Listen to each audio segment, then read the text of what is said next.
Morning student, class 12th geography. हमारा chapter चल रहा था जनसंख्या संरचना, और हमने जनसंख्या संरचना में जो भारत की जनसंख्या संरचना है हमारा चैप्टर, उसमें हमने लिंगानुपात और जो आयु संरचना, दो मोस्ट टॉपिक होते हैं, और नगरीय और ग्रामीण जनसंख्या, इन सब के बारे में हमने पढ़ चुके हैं हमारी पिछली क्लासों में। आज जो हमारी क्लास है उसमें हम भारत की जो साक्षरता की संरचना है या जो साक्षरता का जो प्रतिरूप है वो टॉपिक हम इसमें पढ़ेंगे। नॉर्मल सा टॉपिक है और अच्छे से कर लेंगे आप, ऐसे कोई दिक्कत वाली बात नहीं है। मैं जो है वो मेरे नोट्स हैं उससे बता रही हूँ, बुक में थोड़ा अलग दे रखा है, हालांकि वो सब चीज़ें इसमें आ गई है, आप बुक में से देख लीजिएगा। और अगर कोई चीज़ समझ में नहीं आ रही तो मुझे मैसेज कर दीजिएगा। देख लीजिए साक्षरता का अर्थ। देखिए साक्षरता होती क्या है, पहले हम उसके बारे में देख लेते हैं। साक्षर होना अर्थात पढ़ने और लिखने की क्षमता से संपन्न होना। अलग अलग देशों में साक्षरता के अलग अलग मानक हैं। भारत में राष्ट्रीय साक्षरता मिशन के अनुसार अगर कोई व्यक्ति अपना नाम लिखने और पढ़ने की योग्यता हासिल कर लेता है तो उसे साक्षर माना जाता है। यानी साक्षर वह व्यक्ति है हमारे भारत में, यानी देखो पूरे देशों में, पूरे विश्व में जो देश हैं, यानी 195 देश हैं। 193 देश संयुक्त राष्ट्र संघ में सदस्यता है और 2 देश जो कि संयुक्त राष्ट्र संघ में नहीं है। उस हिसाब से 195 है। कहीं कहीं पे अब हम गूगल पे सर्च करते हैं तो 200 देशों की सूची भी आती है, तो 195 देश हैं। तो वहाँ पे सब में साक्षरता के अलग अलग मानक बांधे हैं कि हम इतने, उसको इतना पढ़ना आना चाहिए, इतना लिखना आना चाहिए, अलग अलग मापदंड बता रखे हैं। हमारे भारत में जो साक्षरता मिशन है, राष्ट्रीय साक्षरता मिशन, उस हिसाब से जो योग्यता है उसको क्या होना चाहिए, उसको अपना नाम लिखना और पढ़ना आना चाहिए। साक्षरता दर, अब साक्षरता दर कैसे निकालते हैं, जैसे हम लिंगानुपात निकालते हैं तो ये सूत्र मोस्ट है, कुल स्त्रियों की संख्या कुल पुरुषों की संख्या इंटू 1000, ये लिंगानुपात का जो सूत्र है वो मोस्ट है। साक्षरता का जो सूत्र है आपकी बुक में नहीं आ रखा है, पर मैंने ऐसे ही बता दिया नॉलेज के हिसाब से। किसी देश की, राज्य की साक्षरता दर वहाँ के कुल लोगों की जनसंख्या के लिखे लोगों के अनुपात को कहा जाता है। ठीक है, यानी कुल लोगों की जनसंख्या व लिखे पढ़े लिखे लोगों के अनुपात को कहा जाता है। यानी कुल लोगों की जनसंख्या व पढ़े लिखे लोगों के अनुपात को कहा जाता है। अधिकांश व्यय प्रतिशत में दर्शाया जाता है, परंतु कभी कभी प्रति कोटि यानी पर हजार पर भी दिखाया जाता है। यानी कुल लोगों की जनसंख्या और पढ़े लिखे लोगों की अनुपात, उसको हम बता देंगे इतने लोग साक्षर हैं।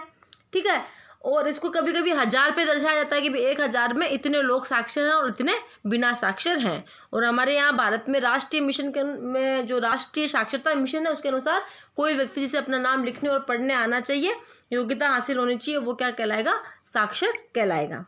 ठीक है, अब देखिए इसका जो गणितीय सूत्र है वो देखिए, इसको समझने के लिए गणित सूत्र साक्षरता दर प्रतिशत यानी शिक्षित जनसंख्या बटे कुल जनसंख्या, और फिर उसमें हम भाग देंगे 1000 का, है ना। 1000 आपको पता ही है कैसे निकालते हैं प्रतिशत। तो पहले तो ऊपर तो कुल जनसंख्या लिखेंगे और नीचे क्या लिखेंगे, ऊपर लिखेंगे शिक्षित जनसंख्या और नीचे लिखेंगे कुल जनसंख्या। ठीक है, तो ये भी एक आप देख लीजिएगा, नॉर्मल से हैं ये सूत्र सब। अब देखिए भारत में शिक्षा का अधिकार लागू किया गया तब से भारत की साक्षरता दर बहुत अधिक बढ़ गई है। देखिए भारत में शिक्षा का अधिकार लागू कर दिया गया है, उसके हिसाब से सभी जो हमारे दुनिया मतलब हमारे 14 वर्ष तक के बच्चों को शिक्षा प्राप्त करने का अधिकार है ना। और उसको कर्तव्य में भी कन्वर्ट कर दिया, जिसमें ये भी बताया गया कि माता पिता को उनका कर्तव्य है कि वो अपने छोटे बच्चों को क्या दिलाए, शिक्षा प्राप्त करवाए। इसके हिसाब से केरल, हिमाचल प्रदेश, मिजोरम, तमिलनाडु और राजस्थान में हुए विशाल बदलावों में इन राज्यों की काया पलट कर दी गई है। अब तो केरल, हिमाचल प्रदेश, तमिलनाडु, यहाँ पे भी कई प्रकार की जो शिक्षा के जो प्रतिशत था उसमें काफ़ी चेंज आ गया है। लगभग सभी बच्चों को अब यहाँ शिक्षा प्रदान की जाती है। बिहार में शिक्षा सबसे बड़ी समस्या है जिस पर सरकार जूझ रही है। वहाँ गरीबी की दर इतनी अधिक है कि लोग जीवन की मूलभूत आवश्यकताएं जैसे रोटी, कपड़ा और मकान का भी जुगाड़ नहीं कर पाते हैं। वे किताबों का खर्च नहीं उठा पाते हैं। देखिए कि मतलब ऐसा है कि अभी हम आगे पढ़ेंगे कि हमारे यहाँ भारत में सबसे ज़्यादा साक्षर कौन सा राज्य है और सबसे कम नीचे है वो कौन सा राज्य है, इनके बारे में हम पढ़ेंगे। तो इस हिसाब से देखिए जो बिहार है वो सबसे साक्षरता में सबसे नीचे है राज्य। वहाँ इतनी मतलब आप लोग खुद ही देख लेंगे, हमारे आसपास में इतने हमें बिहारी मिल जाते हैं, कई बिहारी औरतें झाड़ू पोछा करते हुए या कई दुकानों पे काम करते हमारे राजस्थान में मिल जाते हैं, क्योंकि वहाँ रोजगार, हालांकि वहाँ की ज़मीन बहुत उपजाऊ है, इसके अलावा ज़मीन उपजाऊ है, नदियाँ भरपूर है, पानी भरपूर है, परंतु भी वहाँ पे गरीबी बहुत ज़्यादा है। तो वो दूसरे स्टेट्स राज्यों में जाते हैं अपना रोजगार प्राप्त करने के लिए, तो हमारे राजस्थान में भी हमें कई बिहारी मिलते हैं। तो गरीबी साक्षरता में सबसे नीचे जो राज्य है वो कौन सा है? बिहार है। ठीक है। अब वहाँ के जैसे ये लाइन आई हुई है कि भाई वहाँ पे जब रोटी कपड़ा ही नहीं मिल रही तो वहाँ पे किताबें कहाँ से मिलेगी।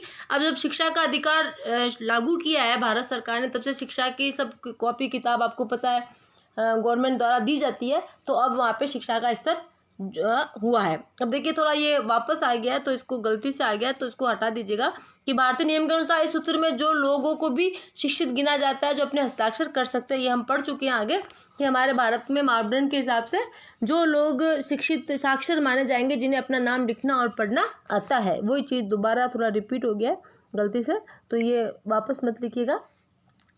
अब भारत में साक्षरता के मामले में पुरुष और महिलाओं में काफ़ी अंतर है। देखिए हम एक बार पहले बात कर लेते हैं हमारे नॉर्मल आंकड़ों की कि भारत में औसत कितना है। ठीक है ना।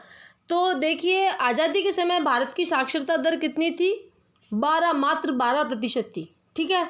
और अभी वर्तमान में कितनी है? 74.04 है। इसमें सिर्फ 74% लिखा हुआ है। और मैं आपको बता देती हूँ वर्तमान में भारत की जो औसत साक्षरता है वो 74, आप लिख लीजिएगा और आपके बुक में भी है, नोट डाउन कर लीजिएगा, 74.04 है। ठीक है। परंतु अब भी भारत सरकार के सामान्य दर 85% से बहुत पीछे है। परंतु अब भी भारत संसार के यानी संसार की औसत दर क्या है जो साक्षरता की, वो कितनी है? 85, और हमारे भारत की कितनी है? 74.4 है। ठीक है ना। तो ये ध्यान रखिएगा हम अभी विश्व से क्या है? पिछड़े हुए हैं। भारत में संसार के सबसे अधिक अनपढ़ जनसंख्या निवास करती है। वर्तमान स्थिति कुछ इस प्रकार है, यानी भारत में संसार की, क्योंकि देख लो संसार की औसत शिक्षा जो साक्षरता दर है वो कितनी है? 85, और हमारी भारत की औसत साक्षरता दर कितनी है? 74। तो हम संसार से क्या है? बहुत पिछड़े हुए हैं, है ना। तो हमारे यहाँ संसार की ज़्यादा जनसंख्या है जो कि हमारे यहाँ अनपढ़ है। वर्तमान स्थिति इस प्रकार है। देखिए अब आप ये देखिएगा कि औसत ये जो है मैं बोल रही हूँ वो मोस्ट है। औसत जो है साक्षरता 74.04। ठीक है।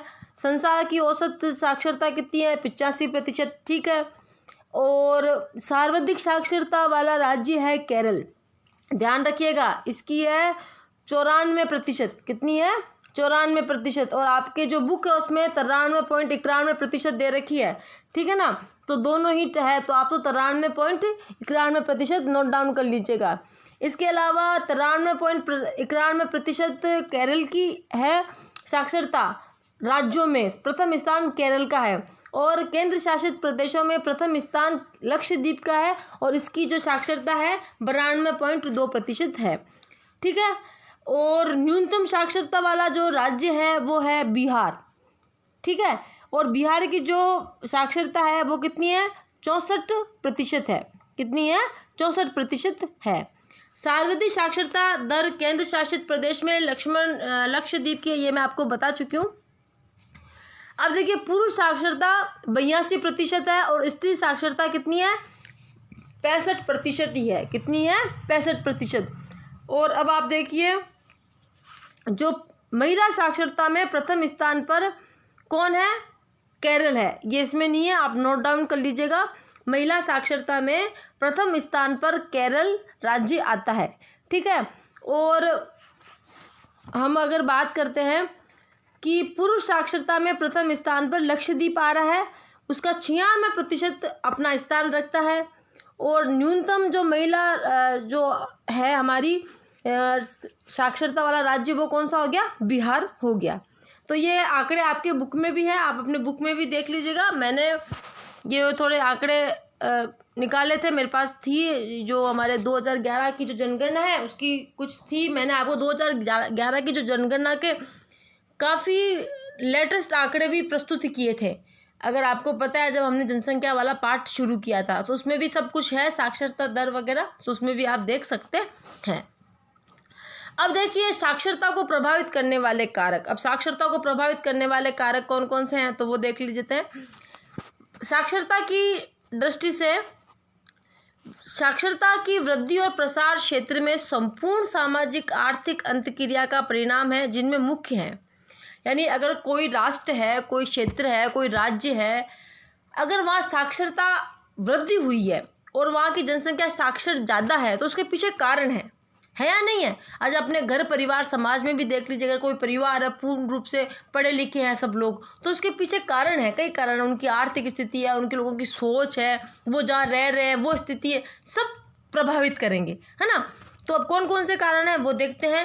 अर्थव्यवस्था का प्रसार। एक तो क्या होना चाहिए, लोगों के पास पैसा होना चाहिए। अगर लोगों के पास पैसा है तो वहाँ के लोग क्या होंगे, शिक्षित होंगे। आप अपने घर परिवार में भी देख लीजिएगा, किसी की आर्थिक स्थिति अच्छी है तो वो बच्चों को ज़्यादा से ज़्यादा एजुकेटेड कराने के लिए प्रयास करेंगे। पर ज़रूरी नहीं है, कई ऐसे भी लोग हैं, ऐसे भी परिवार वाले हैं जिनकी आर्थिक स्थिति अच्छी नहीं है, फिर भी बच्चे पढ़ रहे हैं, तो वो कोई मायने रखता, अपनी सोच भी होनी चाहिए, है ना। तो एक अगर हम यहाँ पे हमारे देश की बात कर रहे हैं तो अर्थव्यवस्था का प्रसार की बात कर रहे हैं। नगरीकरण का स्तर देख लो, नगर है जहाँ पे ज़्यादा, वहाँ पे शिक्षा का स्तर बहुत अच्छा है। जैसे आप अपने देख लीजिए, गाँवों में छोटी स्कूलें हैं, हर प्रकार के सब्जेक्ट वगैरह सबकी दिक्कत है वहाँ पे, है ना। और सिटीज़ है, वहाँ बड़ी बड़ी स्कूलें, हर सब्जेक्ट, हर कोचिंग सेंटर, कई प्रकार की हमें वहाँ पे शिक्षा की चीज़ें मिल जाएगी। जीवन स्तर हो ही गया वही कि भाई हमारी सोच, हमारी मेंटलिटी कैसी है ना। वो जातीय संरचना, एक जातीय संरचना की कई जातियाँ ऐसी है जहाँ पे ऐसा होता है कि भाई शिक्षा को वो इम्पोर्टेंस नहीं देते हैं, तो वो भी वहाँ पे प्रभावित करेगी।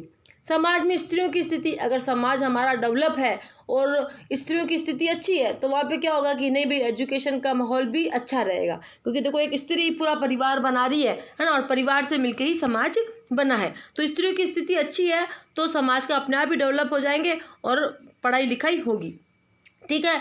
मूल्य प्रणाली, हम किन किन चीज़ों को इम्पोर्टेंस दे रहे हैं, हमारे यहाँ क्या इम्पोर्टेंस है। हम सिर्फ सोचते हैं कि भाई कमा लो, खा लो, पी लो, वो हमको ऐसा लगता है कि नहीं, एजुकेशन भी एक चीज़ है, एजुकेटेड भी होना चाहिए इंसान को। तो हमारे मूल्य भी उसको क्या करेंगे, प्रभावित करेंगे।